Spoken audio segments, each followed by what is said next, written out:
Hello and welcome to Pansa Pansa Live.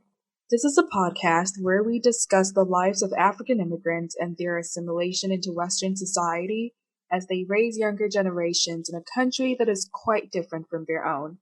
We also explore the experiences of children of immigrants as they balance the African and Western cultures.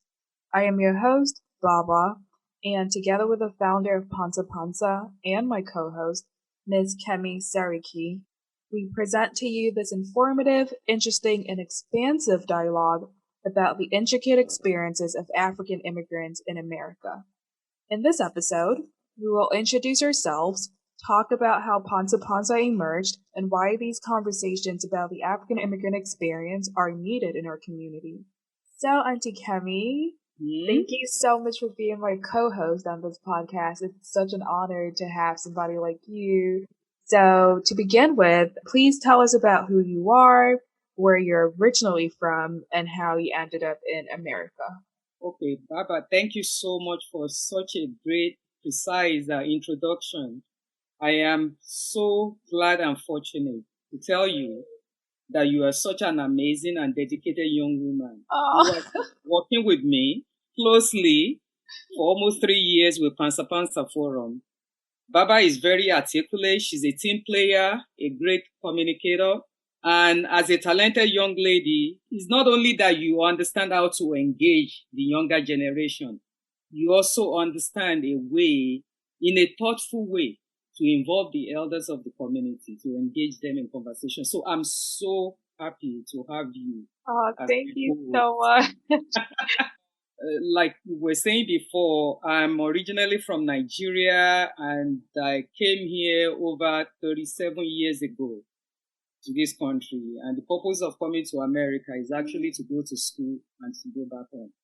But when situation in Africa started running down and people went back home, were actually coming back, the job that used to be available for people were no longer there. So you end up staying and you have your own children.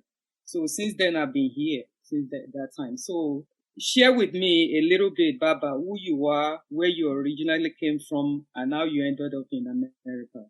Okay, thank you so much again, Auntie Kemi. So once again, my name is Baba Apoko, and I am originally from Ghana. I was born and raised in Accra, Ghana, but my family moved to New York City when I was 15 years old. That's how come I found myself in America.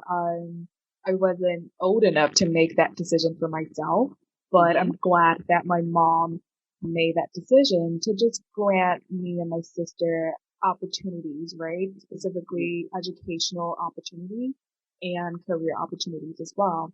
That's why she came to America to seek greener pastures, and we have been the beneficiaries of that. I permanently live in New York City, but I am back in Ghana for some time, working on some career development. And I can't wait to get you back. I'm hoping to return to New York at some point, maybe when COVID decides to behave itself. But yes, that is my background. So I'm Ghanaian, and Kemi, as you mentioned, is Nigerian. And we hope that this difference in African cultural background would open the door for people of different backgrounds to also collaborate and work together and communicate with each other in the greater African community. Yes, an intergenerational conversation as well. Absolutely. Yes, Absolutely. that is very important. Yeah, that's an important part of this podcast is really modeling respectful dialogue between different people of different generations. It's very important to keep that openness, but also not have that openness compromise respect for elderly. Yes.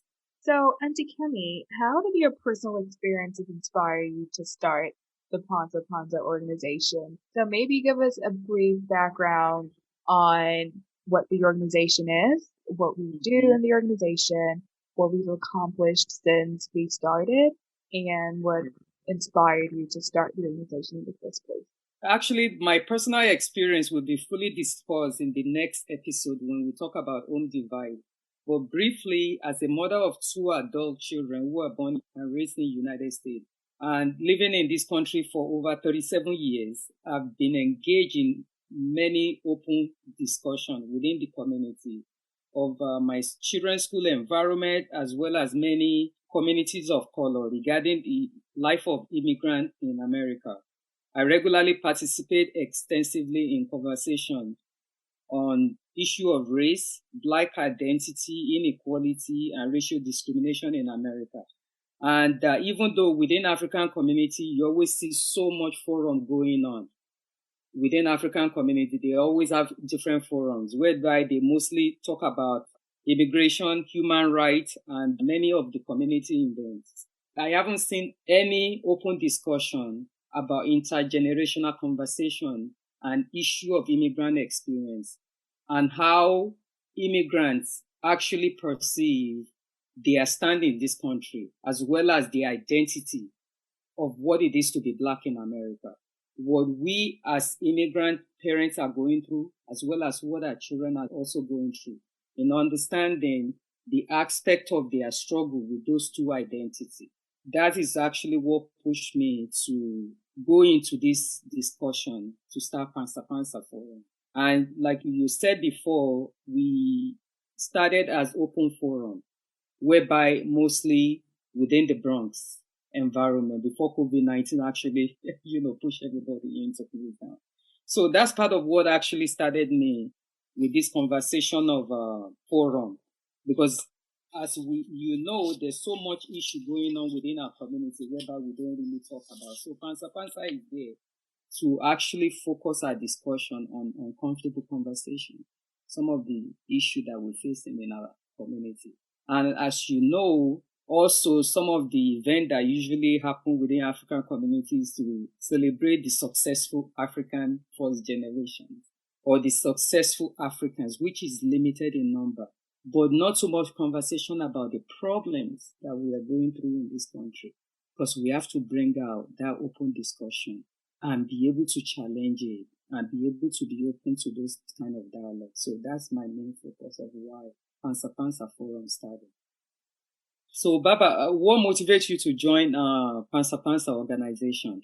For me, it was definitely about connecting with my fellow Africans. So after, we moved to the United States, we moved to a part of the Bronx where there aren't a lot of Africans, to be honest. There aren't a lot of Guineans specifically. So we live in the North Bronx, Yes. which is very different from the other parts where you find, most Africans.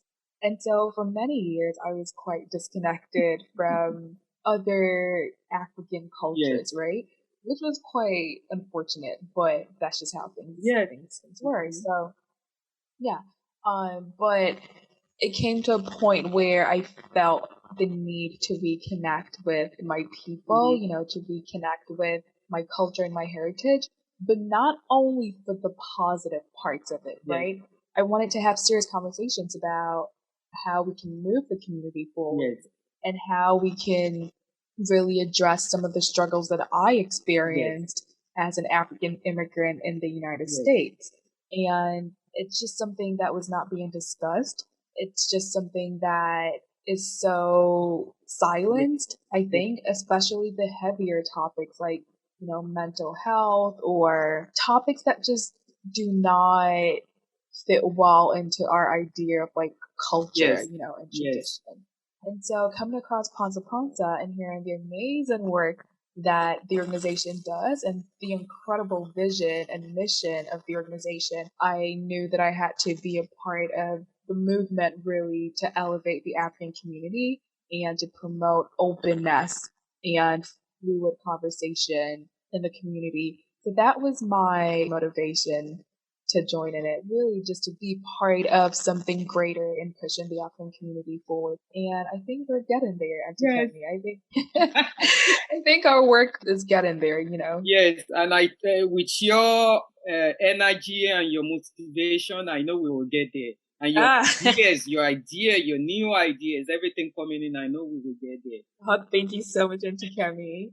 Okay, so we've had this organization for a while. And as you mentioned before, it was a forum style, which I absolutely loved that organization of things. I really, really loved the in-person forums because it was very intimate, right? We got to Yeah, really talk to each other. You would have parents there, you would have children there, you yeah, would have older people, you would have like African youth and we'll all be in the same space, just discussing topics and really pushing each other to the edge of comfort.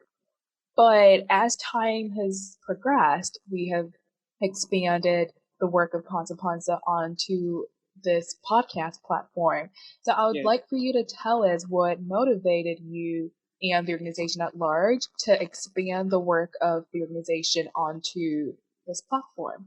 Initially, I'm a lover of podcasts. I love to listen to podcasts, and I have varieties of what I listen to. And I see listening to podcasts actually expand the audience. You could reach as far as possible. So I thought that when we were doing it on individual basis, we were doing it within the Bronx, and only the people who showed up there that were really appreciated. Even within the Bronx, there were people that they would have loved to be there but they couldn't because of a different work schedule. But I wanted the conversation to make it in such a way, a global opportunity for other people in other states, even back in Africa, that they could understand some of the struggle that we are going through in this country as an immigrant.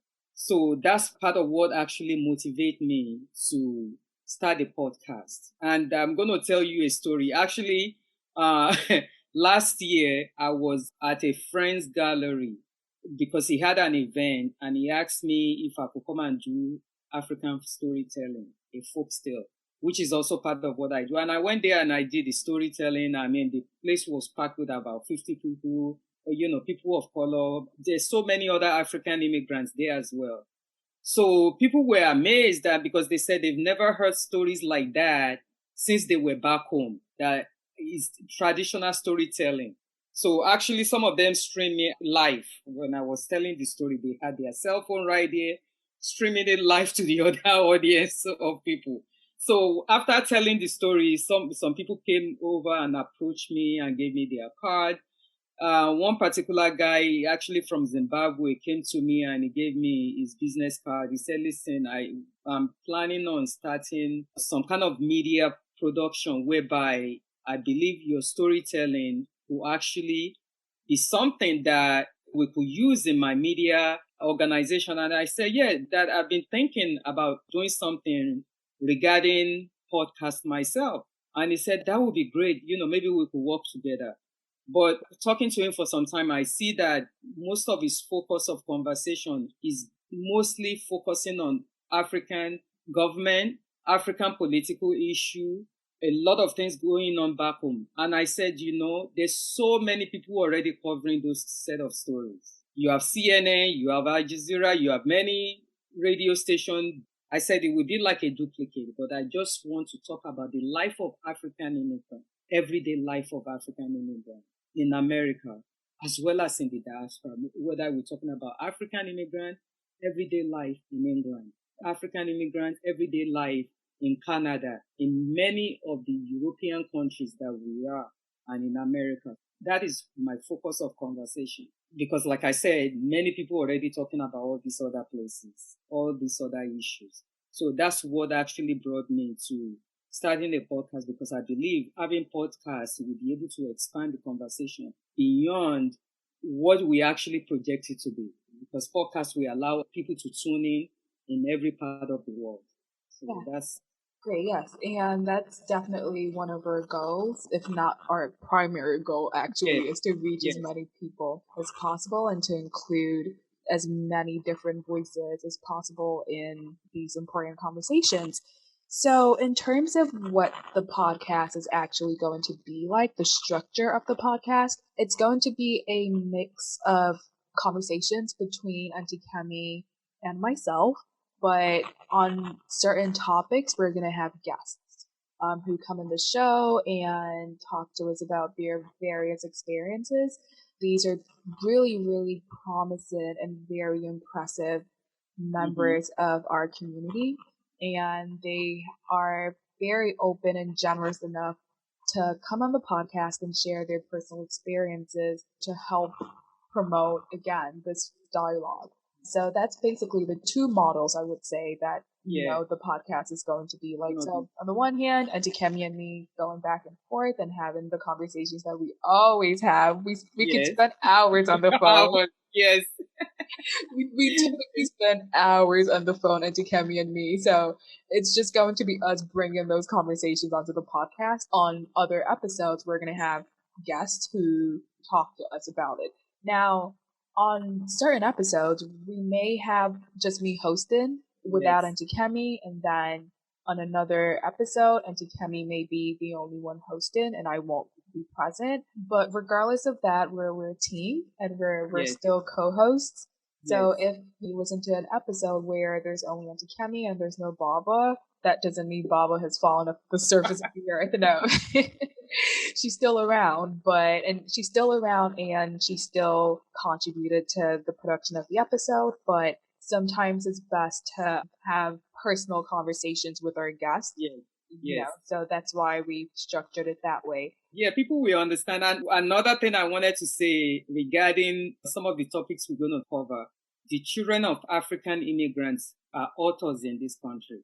And we're going to be reading, reviewing, hopefully to start a book club within our community, because one thing that I see, many of our children who are writing books in this country, they are being interviewed by many news media like NPR, BBC, CNN, New York Times. Their book is becoming bestseller, but there's no forum within African immigrant community whereby they could actually share those stories, because it affects and reflects their lives.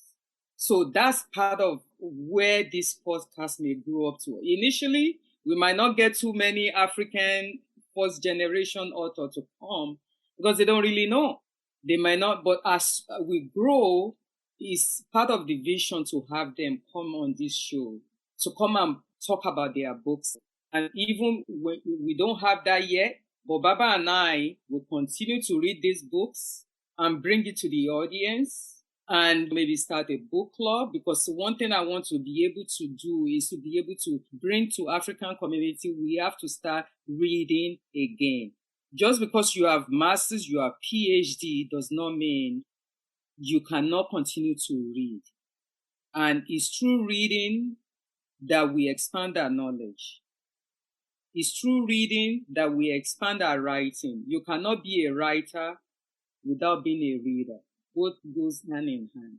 To sum up what Pansa Pansa is all about, Pansa Pansa is a live podcast, was formulated to showcase intergenerational dialogue between the young and the older generation as we share our personal experience for growth and welfare of African immigrant community. Baaba and I will display this by listening to each other, respecting each other's point of view, as a common shared value in African society. Respect towards the elder is highly regarded and recommended in order to engage elders of our community in a dialogue.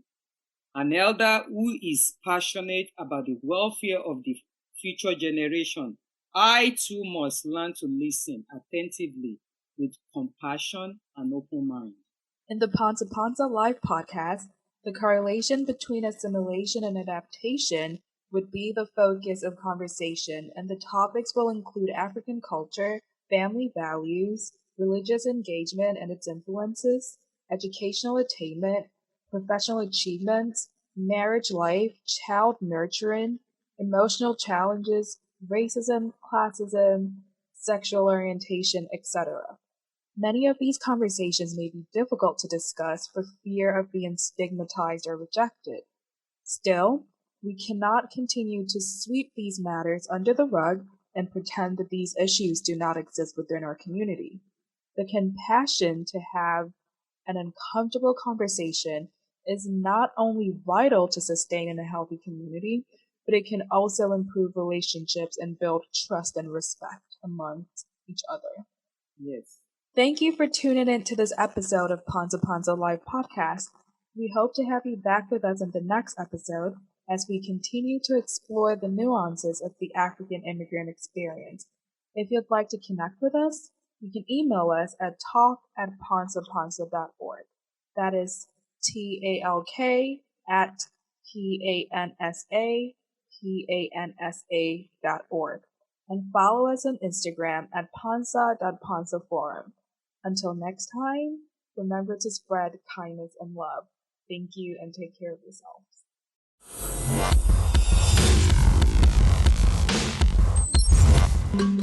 Welcome to the Pansa Pansa Forum. In the Yoruba language, the word pansa is usually injected into poetry to express an uncomfortable, uncensored, and inconvenient truth. The Pansa Pansa Forum is candid conversations about the life of African immigrants in America as it relates to their adaptation to their new home.